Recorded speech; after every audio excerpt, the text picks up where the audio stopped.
Hola a todos, mi nombre es Juan Mendoza. Bienvenidos. This is my show, ¿Qué onda Juan? Through GZ Radio.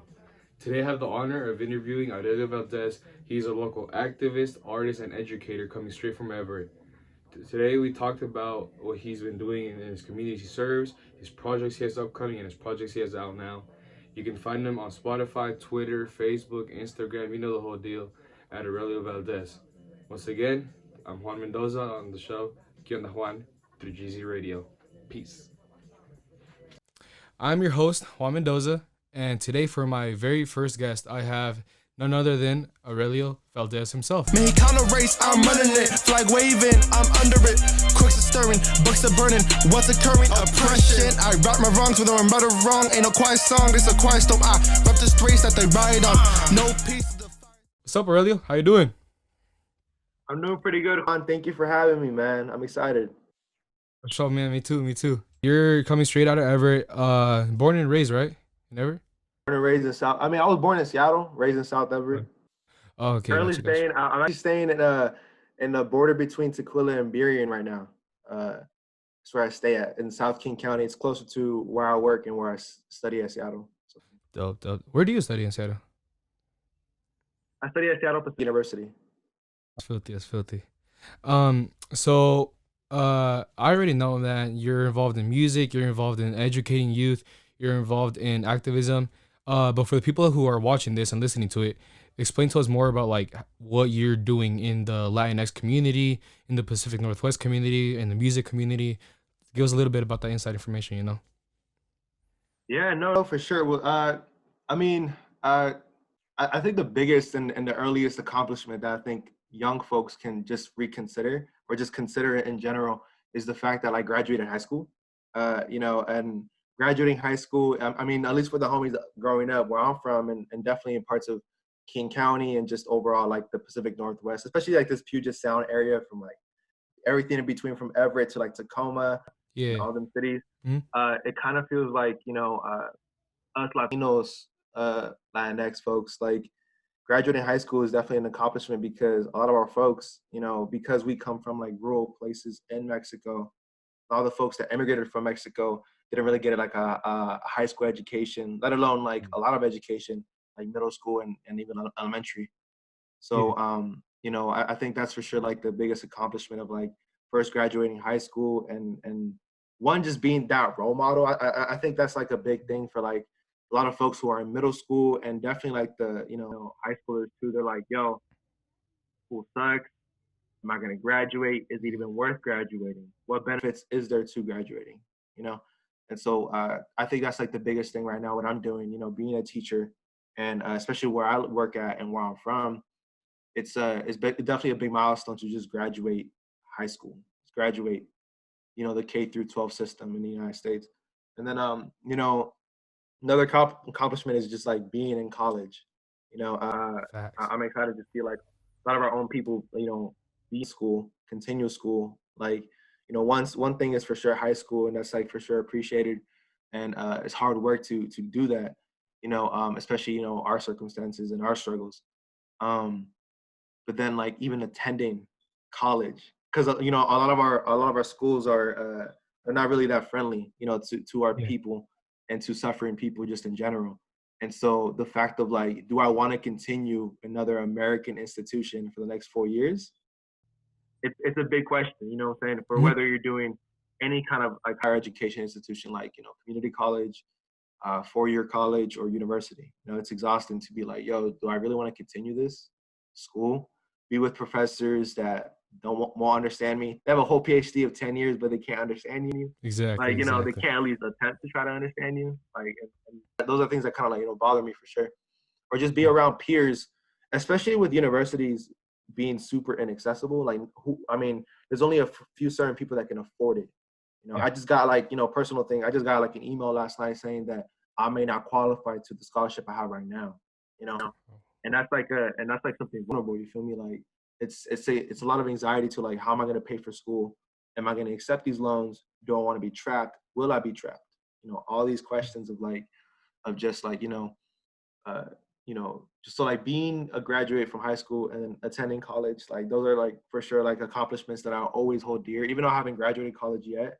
you know, the fact that I'm attending, and especially during this pandemic, there's been so many times this quarter where I've just been like, yo, why should I continue? Should I continue? Like, yo, this is like, should I email my professor saying I ain't gonna do this assignment? I don't feel like it. You feel me? Like, I'm tired, I'm exhausted, you know? Yeah, And so like things like that were like those are big accomplishments. And just like having our own people do it, it gives people encouragement and motivation for themselves to do it, you know? Yeah.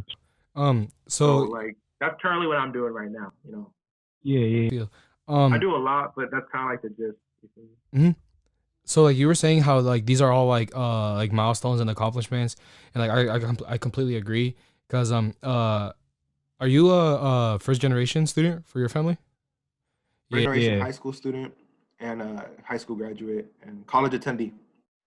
So, That's what I'm planning to like accomplish too, because out of everybody like in my family, since my mom and my dad migrated here, because my mom migrated all the way from Honduras, so that's a deeper migrant. Sure. And then like my sister, when she because I have an older sister, when she got here, she went to school like sometimes, but she didn't really graduate. So I'm still the like first to graduate high school and then move on to college and then get some sort of diploma. And so like that's like a big thing. Yeah, it's like it's almost like a weight on your shoulders, you know, that like you have to carry this, and you have to like make sure that you accomplish it, not only for yourself but for your parents, especially like as a Latino here, because it's kind of like you were saying how like you want to accomplish a lot of things, you want to get far, but it's hard doing it in a system that wasn't made for you to like actually accomplish the stuff you want to do, you know. So yeah, like no, for sure. Like you were saying, where you work at, are you working with like kids, or are you working with music, or a little bit of both? So my job's kind of like it's always fun talking about my job, because even I don't even know what I do, because I kind of do my own thing. You know, obviously the agency has expectations for me, and I do my best of my ability to fulfill every expectation and guidelines, you know, for my job position. But the gist of it is that I'm kind of like a bridge between the students that I serve, their families, and the school that is involved, you know? And oftentimes I get into discussions of the well-being of the students, the families. So like that often goes into like emotional well-being, you know, finding out what they're interested in, activities, you know, fulfilling their culture, whatever that looks like, you know, depending on the student population and where they're at with their identity. And just like, that's kind of like what I do it for, you know? So like, you know, but the easier thing to say is like, I'm a teacher, you know, because essentially I'm after school. I come up with a curriculum for the students, whether that looks like, you know, homework help, taking them to a field trip, maybe taking them to places they've never been before, you know, and have them complaining that I never want to come back here. I'm like, okay, no more field trips. You know, so like things like that for sure, like is what I pride myself in doing behind the scenes. And I feel like my students don't even know all the things I do for them and the people that, you know, where I work. Cause I work at like an apartment complex. Like my classroom is inside the apartment complex. So like the apartment complex has like 500 units, over 1,000 people living right there. And, you know, so I work directly where the students live, you know, so I'm really invested in that community. Yeah. So you're probably like close in contact with them and all that. Yeah, like they're like, not only do I live in Burien now, which is like 20 minutes away from like Ambom where I work, like I go there like often for like, you know, mercado, I want to get food. I pass through that neighborhood all the time, you know, and I always try to like go inside the apartment complex to see like, a ver quién veo, like, let's see who am I going to see? Yeah. You know, like, let's see who's like causing trouble. Let's see who's not causing trouble. You know? So like, you know, those little things that I do and a lot of things behind the scenes that they really don't see, alongside of the advocacy I do for the agency and also the advocacy I do for like the community itself to, you know, right now, you know, police is for sure like police murder, you know, what's happening right now in our communities, especially across the whole nation. So, I mean, those are things that I'm focusing right now in the community of Burien to like, ayo, police, like what's the deal? You're coming to like the apartment complex to stir up trouble or to expose folks, but literally just exposing yourself, dog. You feel me? Yeah, I feel. So it's like things like that where I'm doing right now. I work, you know, so with my students, and they all go like in the Highland School District. When I first got hired, though, I was working with it's like a long story, but basically there wasn't a classroom in that area, and they needed one because of all the shootings and all the gang violence that goes on there. And so I was hired literally based out of like funds. Like my salary is based out of like very little funds that was made, like that was brought up from the agency. And so like essentially like, you know, it was definitely a struggle in the very beginning. So I would work part-time, but that part-time was 28 hours a week, and still being a full-time student and living in Seattle and trying to commute, you know, from that and balancing all my creative life. That must have been hard to balance then, huh? It was weird, especially since, like, you know, who can say they're a teacher at age 19? You know what I'm saying? It was definitely like a weird moment where I was still learning and experiencing the job that I was doing, but also being 19. I feel like I feel like I'm growing up too soon. You know, I'm like, I'm barely 20. I should be doing what 20-year-olds do. You feel me? But it's the world that we live in and the need. You feel me? Especially in our communities that we share.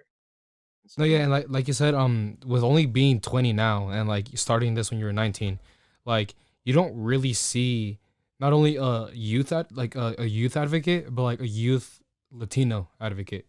Like it's almost rare, especially here in the Pacific Northwest, where it's not really like full of like Latinos as like in, I don't know, like California, you know what I'm saying?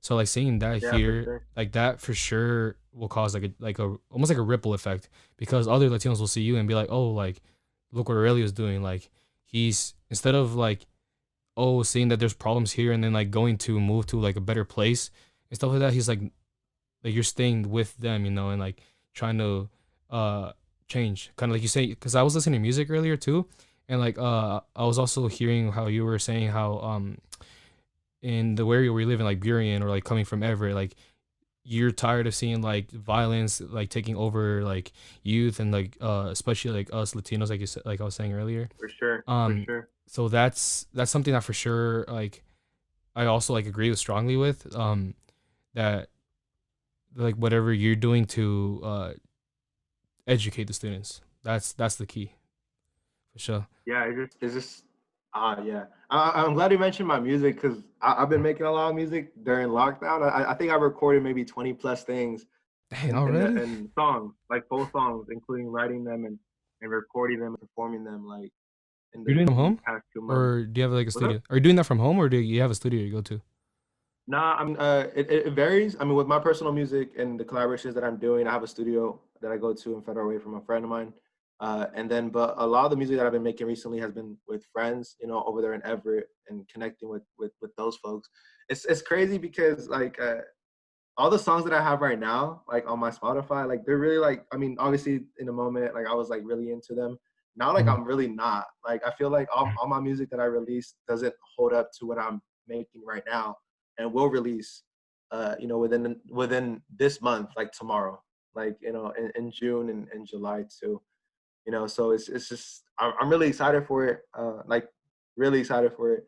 It's just growth of an artist, and also as a writer, and understanding yourself a lot more. And then especially with everything that's going on right now too. Yeah. But you know, like writing those early songs, it was just like I was young, you know what I'm saying, and expressing it in a different way, and growing as a person, and still graduating from high school and stuff. But Yeah. no, for sure. So you said those are coming out in this month, June, coming up? Yeah. Okay. So I got like a lot of music coming up in June, either that I'm featured in or releasing. And July, I'm releasing a single also. So I'm like super excited for like everything I'm doing musically and creatively. A lot of things have been pushed back. A lot of my organizing efforts have been really pushed back, and because of everything that's happening right now. My focus is Black lives right now and what's happening right now. Everything can wait if it doesn't have anything to do with it. You know what I'm saying? All the efforts of organizing and community things need to be focused on that right now. Yeah, for sure. That's definitely the main priority that we should be doing right now. Sure. So for your music, is that going to release YouTube, Spotify, SoundCloud, all three? Yeah, no, for all the music for sure. Like, you know, be on all streaming platforms. You know, biggest one for me is Spotify, and then YouTube is the second most, where all the streams are coming from, and then everybody else, like, you know, Apple Music, Tidal, everything, all of that. All right, sweet. I'll definitely leave like a link in for people to go take a listen to, and like be on the lookout for sure. So moving on to your music, we were kind of touching on it earlier. Like I've seen you on Instagram posting about like how you're going out to these protests, you're trying to spread the word out. Um, so not only like does this affect Black Lives Matter, but we've seen this throughout history in the U.S. on Mexicans or just the Latin community in general. What do you think that like we as in two Latinos who are here in the Pacific Northwest can team up with the rest of the Latin community and maybe even the African American community and just all the minorities? What can we do, even if it's a small step or a large step, to like change how this country sees us, views us, and treats us? What do you think we can do from here? I think speaking to Latinos, because I can only speak to Latinos and Latinos in a sense of I'm not speaking for Afro Latinos because I'm not part African or mixed. I'm purely Mexican, so I can only speak for Latinos and our people. But one thing that for sure I gotta say is just like I'm I'm just thinking about like when it comes to our people and we benefit so much from the culture just because we're so like especially over here like in the Northwest where like it's more diverse than like California and places like in Yeah. Texas and such. We benefit so much from Black culture and Black music. I grew up listening to hip hop way before I grew up listening to corridos and like our own music. You feel me? Yeah. I bump all Facts. that right now and I'm really prideful of the music that we came up with. But growing up, especially where I'm from and being who I'm like around, Black music and hip hop was like the big thing, especially Yeah. with the way of coping, because especially being Chicano too, where you're Americanized by simply being born here, and you Mhm. don't have that deep like connection to like being from Mexico, being from Latin America, so you Yeah. can't relate to them to that extent from being like from there and essentially growing up there. Mhm. But growing up, in the United States where I speak English, I'm learning Spanish and English, and and people, my homies and things that I'm hearing on the radio, hip hop, you know. Yeah. And so, who does hip hop and where hip hop come from? Well, it's Black music and Black struggle. For Mhm. sure, Latinos. Like I know I posted a story on my Instagram last night, and I was saying how like I'm kind of disappointed, Latinos and how silent they are right now. Yeah. I You know, saw that. Yeah.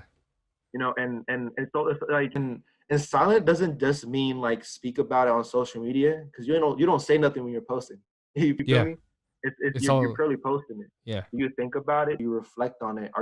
I was just having this conversation like an hour ago, with folks over here in Beering, and they made a post about like we got to deconstruct like conversations among like our people in the household.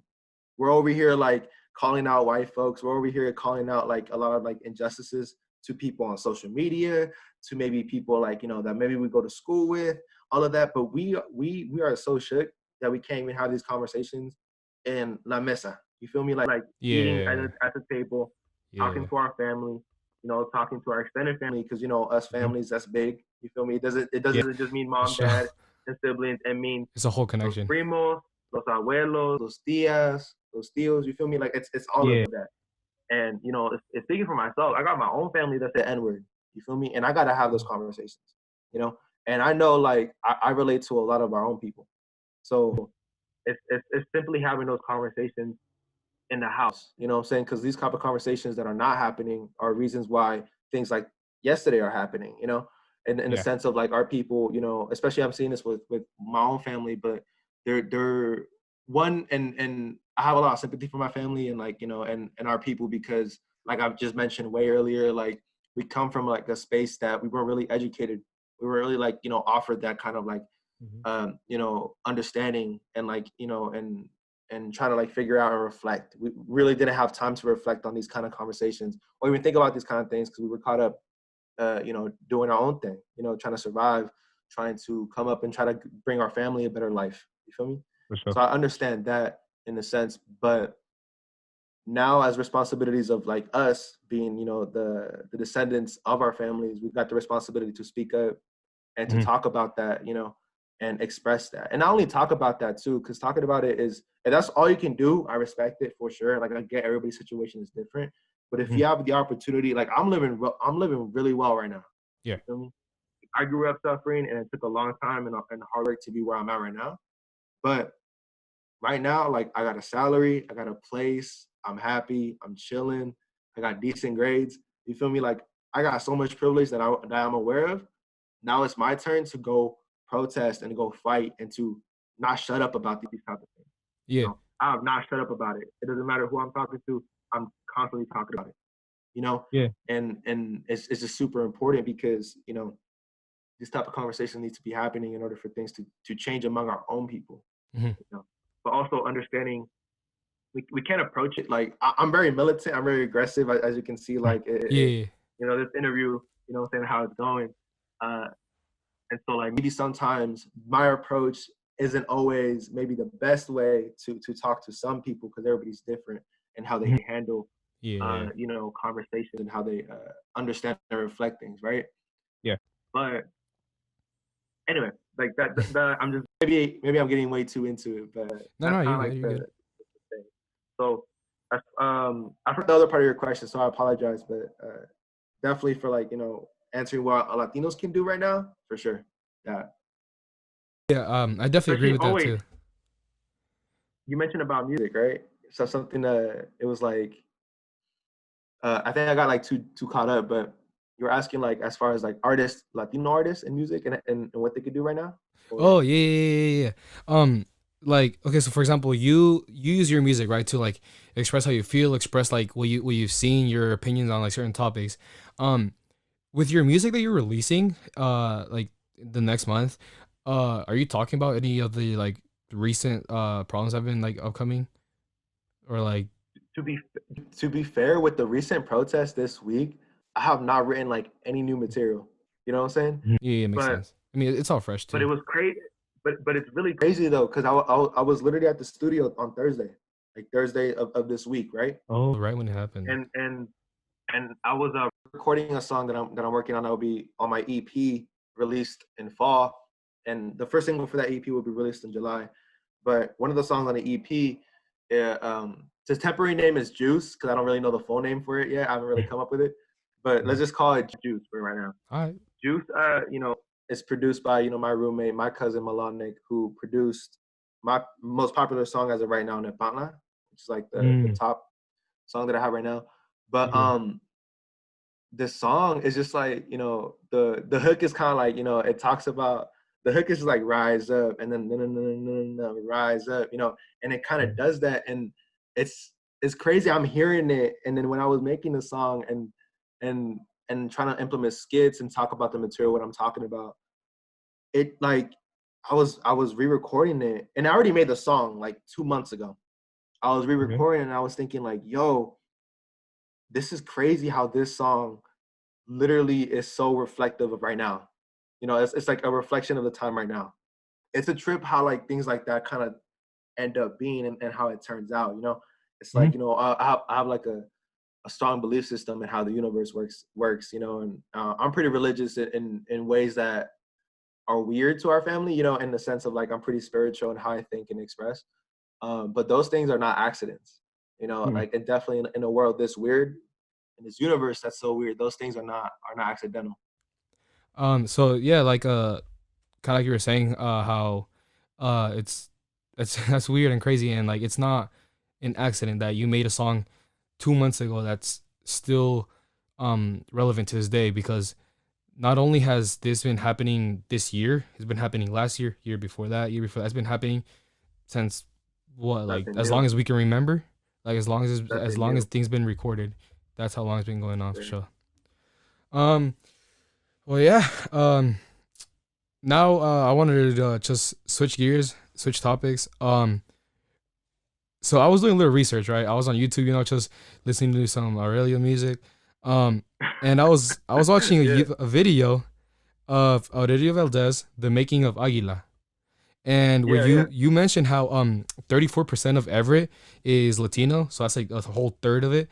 And you made a song that you thought you made for yourself, but you said that later on you received a message all the way from Michoacan in Mexico about a kid who also related to the song. Like, No, for sure. you remember that? Yeah. It was like a while ago, kind of. It's almost 2 years ago, but yeah, like definitely. So apart from that, I was just scrolling through Instagram, you know. You remember that? Yeah, Your first performance, that was huh? that was a phase. I had like a buzz cut. Now look at my hair. Dang. Everybody my needs hair quarantine right now cuts is back, crazy. man. I got no quarantine cuts, but no, like I think I was 17 right there. Yeah, definitely my shit, first ever performance in Seattle. You performed like in Everett before that, or was that your first like full I mean, performance? I performed like in my assemblies for like for I school. saw that too. Those like those assemblies that you could try out for, and then maybe you'll get into it. Yeah. And in gymnasiums that have no like doesn't sound good for mics, need speakers and all that, But no, I performed, but this is like an actual like performance. Like people like went to it, for a concert, for a hip hop show, and yeah, like that was August 17, August 18 of Yeah, I think 2017. that's where around the date they had. Now that was a long time ago. That was definitely like my start I was barely getting into the hip hop scene in Seattle when I first did that performance. How'd that feel? Like your first ever performance, you got a bunch of people out there watching you. Like, how? Tell me, walk me through that. I get asked this like all the time, like whether like are you scared to like perform? Are you nervous to perform? And I always tell them, yeah, like all the time. It doesn't matter, if it's like 5 people in the audience or 3,000 people in the audience. Like Yeah. I get so nervous performing. Like the things that I do before I perform, where I'm like, oh yo, like I'm shook. I'm like, me da ansiedad y todo eso. Definitely in that show though, just because it was like, I think it's because it was literally after high school, like class of 2017, right? And so like, folks know you as as that kid trying to become a rapper, or that kid trying to, rap and spit poetry. So like, and also with people like, especially like, our age group, people think like, especially because everybody's a rapper right now, everybody's on SoundCloud. Mm-hmm. It's kind of very difficult to like, oh, who's gonna make it, or like, oh, will he make it, or like, his music, he's 17, Mm-hmm. And so like, but that was like, 2 months after like we graduated from high school, and next thing you know, I'm like, hey yo, come to a show, Seattle, what's good, and then end up 800 people being there, especially like, a build up, because it was part of the residency, and the residency is a hip hop program in Seattle. I've heard about them too. Macklemore, Ryan Lewis, and Yeah. Hardcore. And still very involved with them also. Shout out to them. And so like it's crazy how like, yo, this dude just graduated from high school. Now you got like a performance in the Museum of Pop Culture. It's a big deal, especially like, being where we're from and things that we had to go through, especially in Seattle, man, where like the music scene is a little bit weird, a little bit different than like across the whole nation. And so many ways it's weird and different, but in many ways it's the same. But it was definitely a terrifying moment. Like I was just like, yo, it's a big deal. People are coming here from Everett, where I'm from, and homies I grew up with, from like since elementary, people I was raised with, and going to go see my first hip hop show in Seattle. Also family too, when you're talking about with your family, oh, I want to be a rapper, oh, I want to perform, I like being artist, I like being creative. They're like, mejor vete a estudiar. You know what I'm saying? Like, how about you don't do that? Essentially. Yeah. And so it was definitely a scary moment, because it's in my head it was like, not now or never. Like in my head, like either I'm performing, I'm with it, or I'm performing and it ends up being trash. And next thing you know, everybody's like, he wasn't about it. He wasn't with it. So it was almost like a make it or break it kind of moment for you. Yeah, for sure. I feel like, especially, I mean, in these early stages, it feels like every performance could be a make it or break it. Especially if you're so early, and especially how early I am in my career. And it's definitely weird. So. Were you during that performance? Were you like the only Latino there, or was there like other Latino artists? So with the residency, what they do is they essentially they randomize groups because it's like 40 students. So they randomize, groups that you collaborate with, you write songs with, and it's kind of like imagine like a song with like 5 people in it. That's kind of like how the groups, were going. And so in my group, I actually had another Latino. I think his name was Jason. It's been 3 years. Crazy. It's a little sidetrack. One of my students, who's 11. Is actually like a younger cousin of Jason, the one who was like in my group during the residency. So like it's crazy how like life is a cycle. So yeah, you even got like family members from like younger generations pulling it. Yeah, like it's crazy, and this is my student, so but like Jason, I remember, was a Latino in my own group. Shout out to Ivana. Ivana just graduated, from Marysville. Actually, she was Latina. She was in the realm of singing and also rapping, and in there. And so as far as I'm concerned, I think that's the only one. Oh no, my homie Chrissy P. We've been making a lot of music recently. We were just at the protest yesterday too together. He just dropped the tape like 2 days ago actually. So shout out to Chrissy P. He was in the residency with me. And we were like making the same kind of music. So it was like it was definitely like that fun dynamic of like, oh, who's Latino? Especially coming into this, I'm like, yo, like hip hop, like, can Latinos be in hip hop? That's a question I always ask myself. And so seeing the residency and peeping who is Latino, so definitely there was a handful, but it makes sense. I mean, because the residency hits not just Seattle, but King County, Snohomish County. There's folks from Tacoma going to like the residency in Seattle. So it's essentially like anybody from the Puget Sound who is Latino, and comes from certain parts, they can join the residency. And so definitely the opportunity is there. And I saw my few. That's dope to hear, man. That's dope that there's, even if it's small, like there's a Latino community within the music community in the Pacific Northwest here in Seattle. Mm-hmm. So the last question I have is a question that I'm gonna be asking every guest, For sure. So I saw this on social media, and you're either one of two people. So is guacamole a smoothie because avocado's a fruit? If you think about it.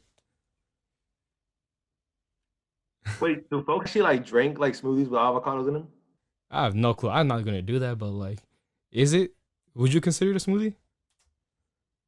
Well, avocados grows. It's a plant, right? Like it grows from like from the ground. So wouldn't it be a fruit because of that?